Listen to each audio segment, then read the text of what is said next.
সমস্যা আছে।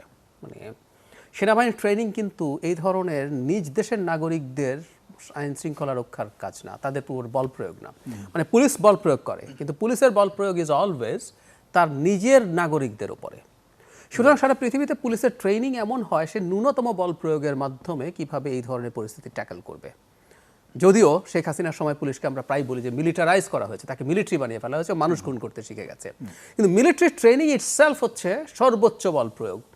আমি দেখেছি মিলিটারি ট্রেনিং এর ওখানে লেখা থাকে 1 বুলেট 1 শত্রু, মানে আপনি একটা গুলি করবেন এমন জায়গায় করবেন যাতে শত্রু মারা যায়, কারণ সেনাবাহিনীর গুলি যায় আসলে শত্রুর দিকে। সেই সেনাবাহিনী যখন এই ধরনের কাজে আসেন, এটা ওনাদের ট্রেনিং না। আমি খেয়াল করব আমাদের সেনাপ্রধান রিপিটেডলি ইলেকশন আগে দেওয়ার কথা বলছিলেন, ওর মধ্যে গুরুত্বপূর্ণ কারণ যে উনি ওনার সোলজারদেরকে নিয়ে যেতে চান, এটা ওনাদের কাজ না। নুরুল হক নূর সহ বেশ কয়েকজন